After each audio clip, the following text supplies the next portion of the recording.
nasadsad siya. So, ibig sabihin, yung tubig dito, umapaw dito, no? Nagdodrawing ka. Marami pang tao dito. Ito lang pala yung area, no? Hey guys! Welcome back to my channel. And Mama Karen here. And today is November 16. And nandito tayo guys sa Mall of Asia. Road trip tayo.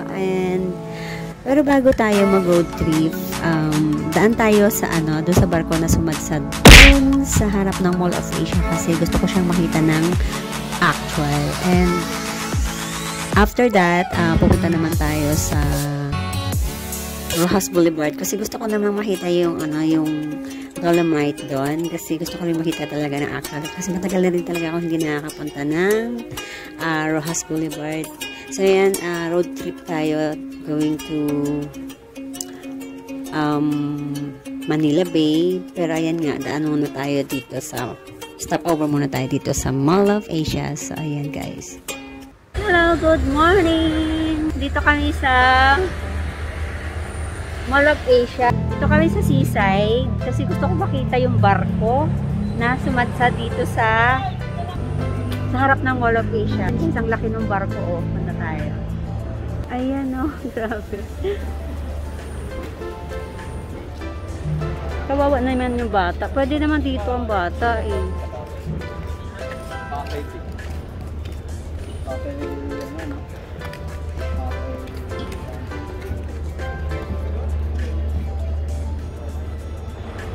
Yan ang barkong sumadsad dito.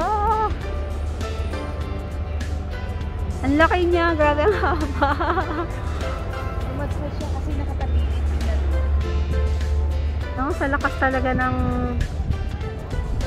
hangin, nasadsad siya. So, ibig sabihin, yung tubig dito, umapaw dito, no? Dito sa seawall. May mga tao na rin mga naglalakad dito sa morning. Tayo dun guys, sa hagdan. Kaso baka ako sitahin ng ng guard. Patong lang ako sa dali. Ayan. Kaya tayo dyan. Ang dumi, oh. Ang dumi ng basura. Ano to? Mga Dolomite ata to, eh. Wow, styro. Baka bawal.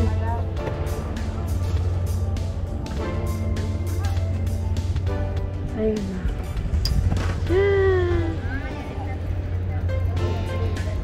Ganda ng Manila Bay.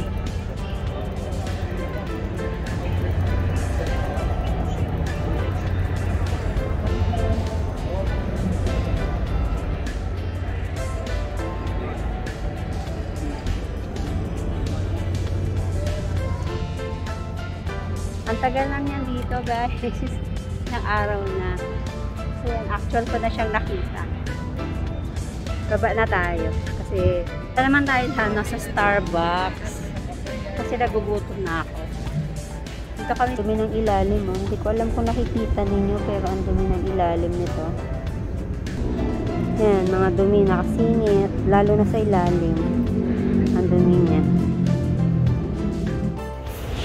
Pasok tayo dyan. Dahil ako ay bibili ng kape. Saan da?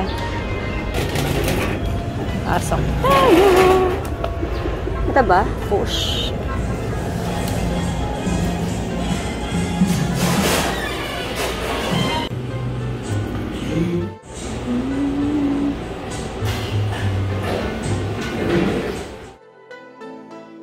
And right now guys, after nating manggaling doon sa sa barkong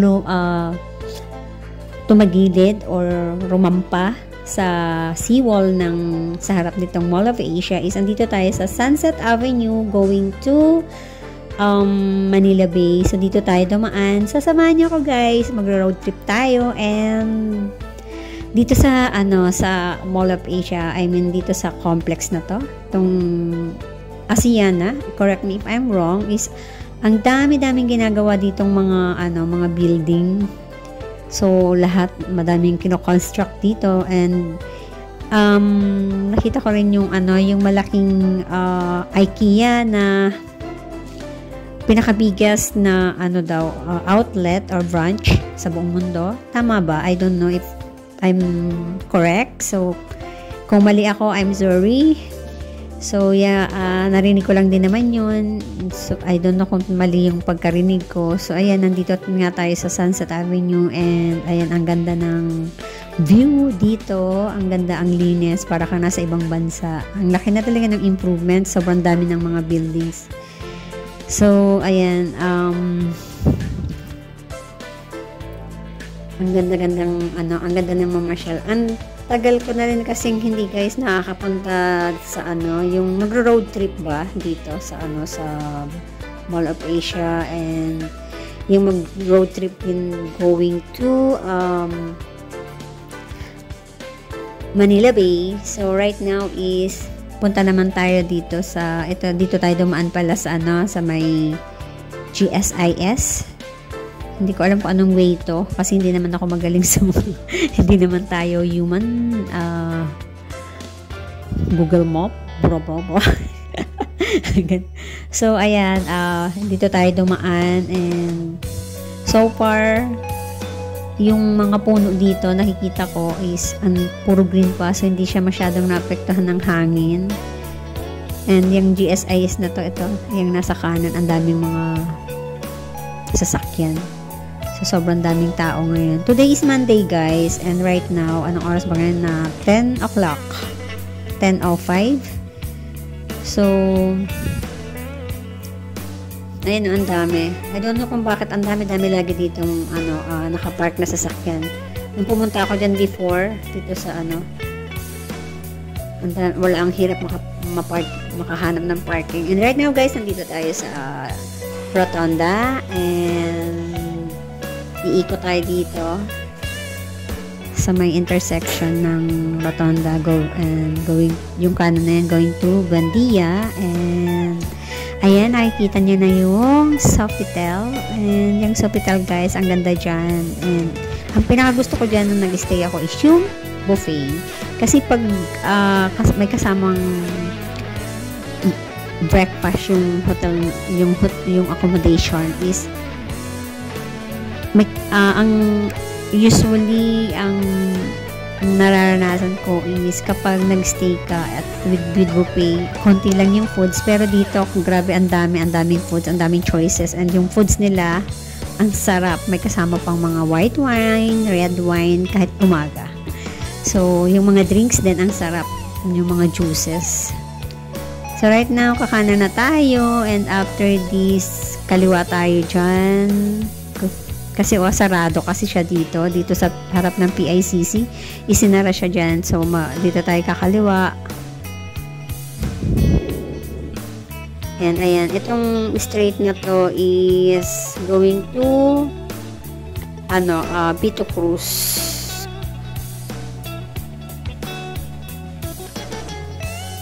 Tama ba ako? Hindi ata Vito Cruz.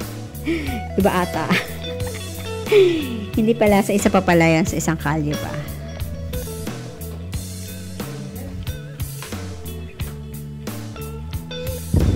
Tama, diretso lang. So, parang umikot lang tayo ng konti. So, ayan. Approaching Vito Cruz na tayo, guys. And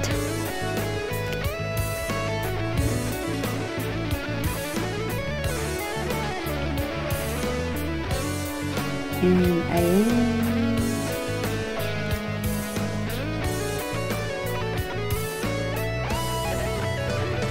Gandang pagmasta nung yung ibang mga dahon pala ng ng niyog, parang medyo tumungo or parang umano sa hangin. So yun, guys, ayan yung nakikita nyo yan is Vito Cruz na. So ayan, approaching Vito Cruz na tayo, and approaching, ano ba yan, mali man ako, oy. Along Vito Cruz na pala ako, guys. So, approaching Rojas Boulevard na tayo. So, kakaliwa tayo dyan, going to Manila Bay. So, kasi gusto ko talagang puntahan yung, gusto ko makita na actual yung Dolomite dito. Kasi, nakikita ko lang siya sa mga kaibigan nating vlogger dyan sa YouTube. Nanonood lang ako. So, usually watching lang yung mga ano nila, mga vlogs nila. And na-notice nyo guys, itong nasa left na to, yung nasa gitna is dates na tree pala siya.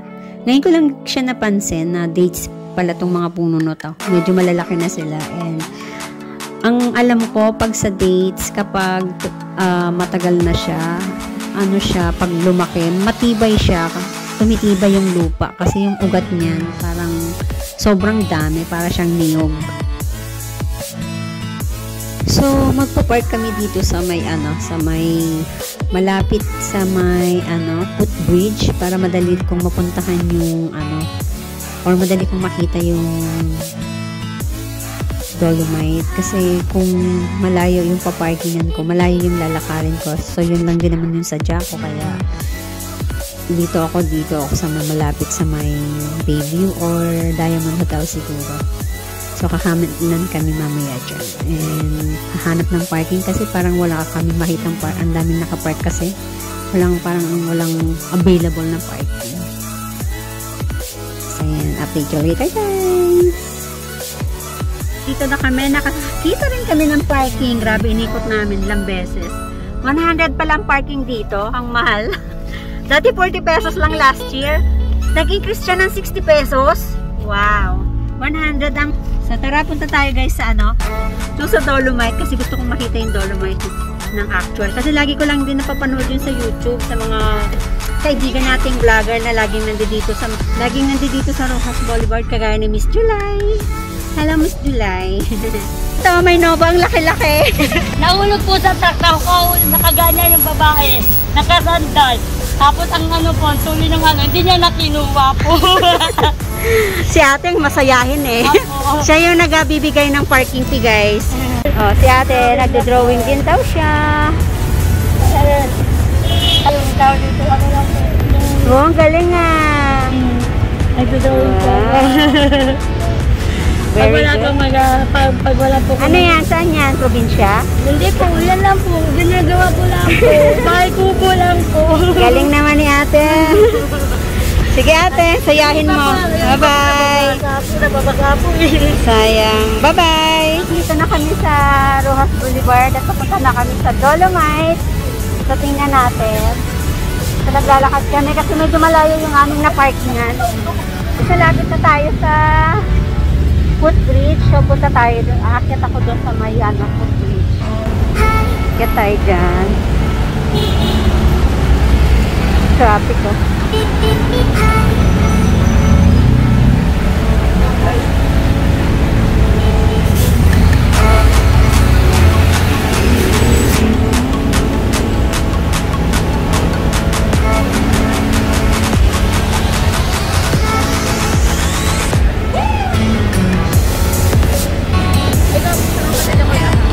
Ayan, nandito na tayo.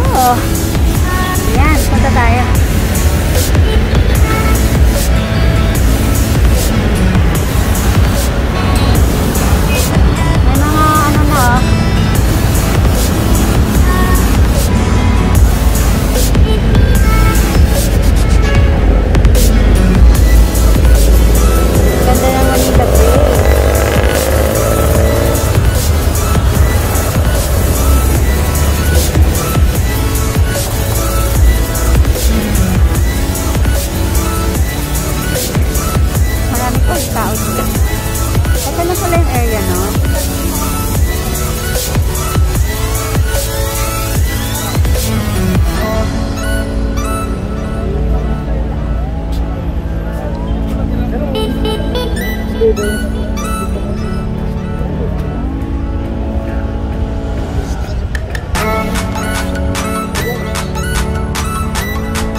dito ngayon.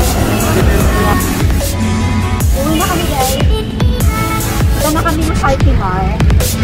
Matala na. Tama ko dito.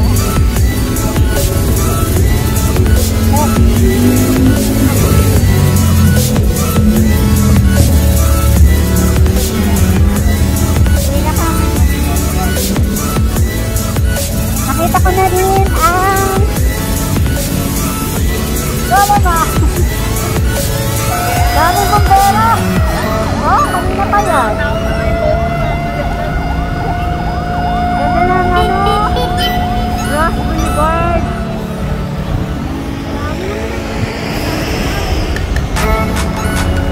Dito ang traffic talaga oh. Dito maluwag. Doon sa kabila ang traffic. At napakita ko sa inyo kung gaano ka-traffic yun. Going to northbound! Woo! Dito ka sa kabila. Yeah. Oh. Ganyan ka-traffic. Philippines! Grabe ang haba, no? Kasi pa northbound. Ito galing ka sa amin, Cavite. Paranaque, ganyan.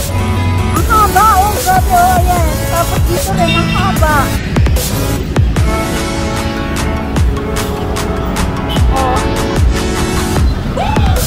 Ang ingay dito guys, kasi ang daming bumbero. Hindi namin alam kung saan may sugok. Kasi kanina pa maraming mga bumberong dumadaan. Ang liit lang din naman pala guys, akala ko rin naman malaki. Pero maganda siya. Yun nga lang marami siyang mix na basura. Ang dami talagang basura. Namix na doon sa Dolomite. Sayang naman. Wala pang naglilinis. Ito na kami ng sasakyan.